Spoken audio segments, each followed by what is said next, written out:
प्रदेश के मेरठ की, जहां पर एक युवक के अपहरण का मामला सामने आया, लेकिन 24 घंटे के भीतर यूपी पुलिस ने न सिर्फ अगवा युवक को बरामद कर लिया बल्कि आरोपियों को भी धर दबोचा। रिपोर्ट आपको दिखाते हैं। यूपी के मेरठ में दिन दहाड़े फिल्मी स्टाइल में अपहरण करने का मामला सामने आया। किडनैप का यह मामला मेरठ के लोहिया नगर की है, जो सीसीटीवी में सामने आया।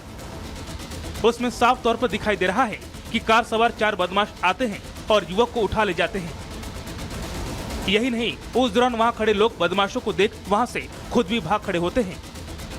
हालांकि मामले की जानकारी मिलते ही पुलिस तुरंत एक्शन में आई और जांच में जुट जाती है। छानबीन और सीसीटीवी खंगालने के बाद महज 3 घंटे के भीतर ही पुलिस को कामयाबी मिलती है।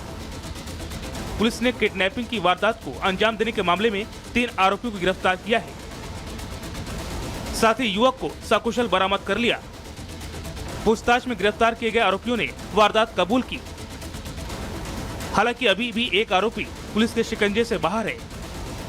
पुलिस पूरे मामले की जांच कर रही है। Bureau report, Republic Bharat. और दुनिया एक बार फिर विश्व युद्ध के मुहाने पर आकर खड़ी हो गई है। ईरान और इजराइल एक दूसरे पर हमले की तैयारी कर रहे हैं। रिपोर्ट आप सबको दिखाते हैं।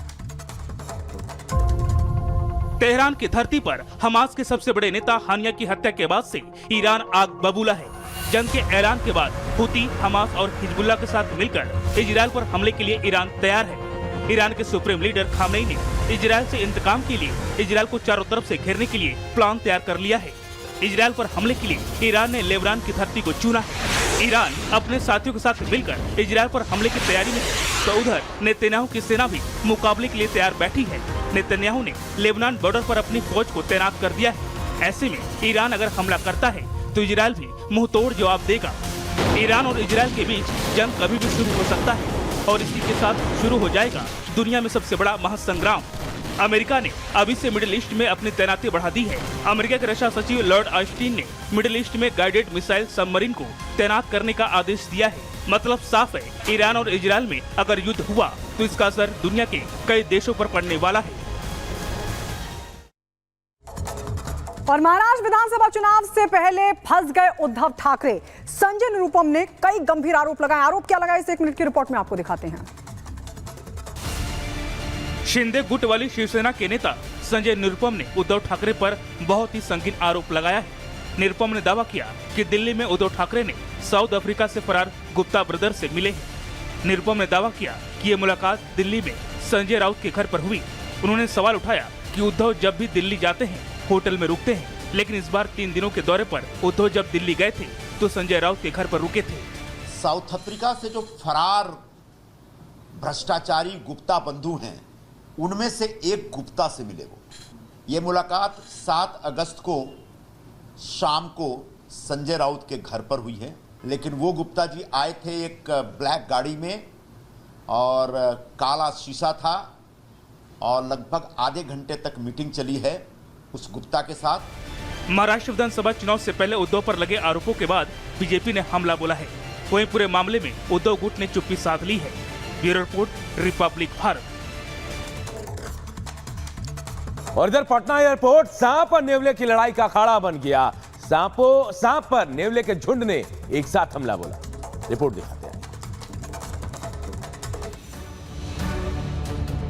सांप और नेवली की दुश्मनी को लेकर कई किस्से हमारे समाज में बड़े बूढ़ों की ओर से कहे जाते हैं। सांप और नेवला एक दूसरे के जानी दुश्मन होते हैं। इनकी लड़ाई का एक नजारा बिहार की राजधानी पटना एयरपोर्ट पर देखने को मिला। पटना एयरपोर्ट के रनवे पर सांप और नेवलों के बीच जमकर लड़ाई हुई।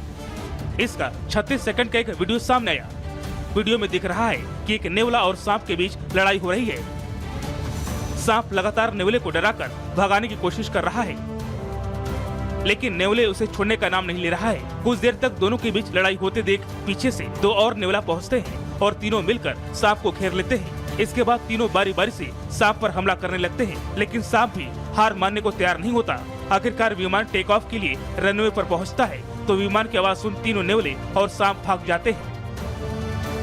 Bureau report, Republic Bharat. और अब बात करते हैं बांग्लादेश की। बांग्लादेश में हिंदुओं पर हो रहे अत्याचार को लेकर दुनिया भर में चिंता है, लेकिन बांग्लादेश की कमान संभालने वाले मोहम्मद यूनुस अब वो सवालों के घेरे में आ गए हैं, क्योंकि पहले तो वो उदारवादी होने का दिखावा कर रहे थे, लेकिन अब बांग्लादेश में जो कुछ भी हालात हैं उसको लेकर वो हाथ पर हाथ धरे बैठे हैं। सवाल ये खड़ा हो रहा है कि क्या मोहम्मद यूनुस ने कट्टरपंथियों के आगे घुटने टेक दिए हैं? रिपोर्ट देखिए।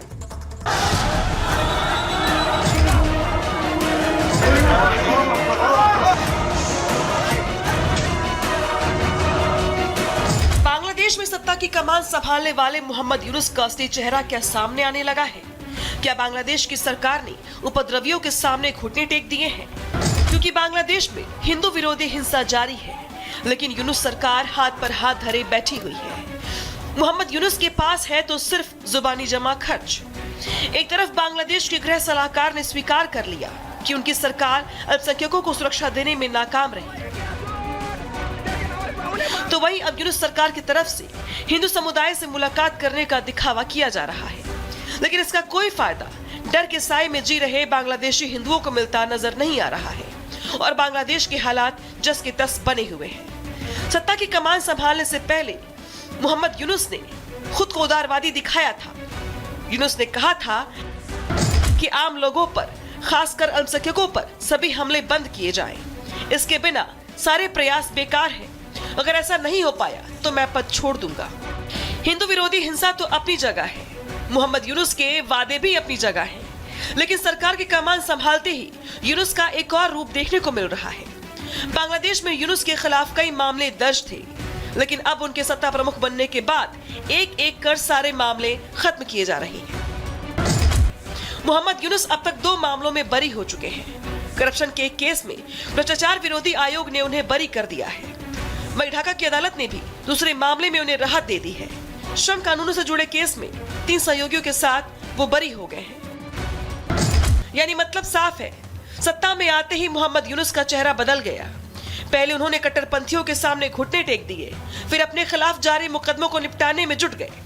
लगता है बांग्लादेश में शांति स्थापित करना शायद उनकी प्राथमिकता में है ही नहीं। यही वजह है कि बांग्लादेश के 64 जिलों में से 61 जिलों में हिंदुओं पर हमले जारी हैं। कहीं हिंदुओं की बस्ती को आग के हवाले किया जा रहा है, तो कहीं उनके मंदिर तोड़े जा रहे हैं। लेकिन जब पानी सर के ऊपर जा पहुंचा तो जिंदगी की जंग के बीच आक्रोश सड़कों पर फूट पड़ा। ये तस्वीरें बांग्लादेश के गोपालगंज, नरेला, गाई बांधा इलाकों की हैं। जिहादियों की बर्बरता के खिलाफ हजारों हिंदू सड़कों पर उतर गए हैं। प्रदर्शनकारियों ने उपद्रवियों के खिलाफ मोर्चा खोल दिया है, हिंसा के खिलाफ जमकर नारेबाजी कर रहे हैं। दरअसल इन प्रदर्शनों में आंदोलनकारी सबसे ज्यादा अंतरिम सरकार का नेतृत्व संभालने वाले यूनुस के कामकाज के तरीकों पर सवाल खड़े करते हुए नाराजगी जाहिर कर रहे हैं। तो सवाल ये है कि आंदोलनकारी छात्रों ने आखिर यूनुस का नाम ही क्यों लिया? देश के बाहर रह रहे यूनुस तुरंत ढाका क्यों लौट आए? मुस्लिम कट्टरपंथियों ने भी यूनुस का समर्थन क्यों किया? अमेरिकी, ब्रिटेन जैसे देश भी यूनुस के साथ खड़े क्यों हैं? यूनुस ने अपनी सरकार में कट्टरपंथियों को जगह क्यों दी?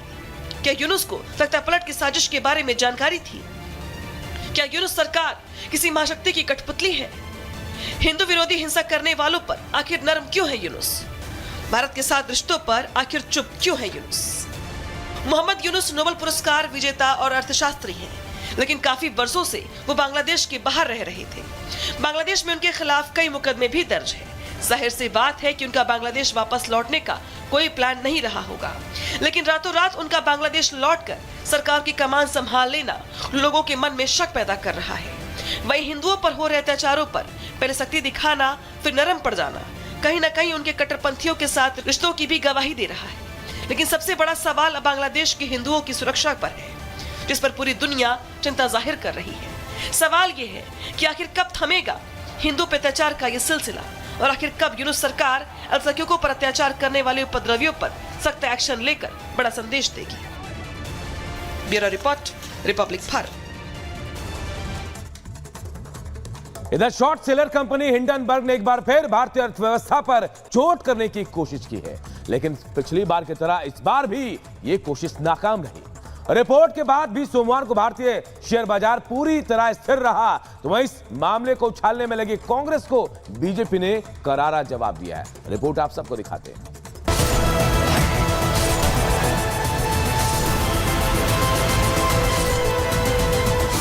अमेरिकी शॉर्ट सेलर कंपनी हिंडनबर्ग की नई रिपोर्ट को लेकर देश में सियासत गर्म हो गई है।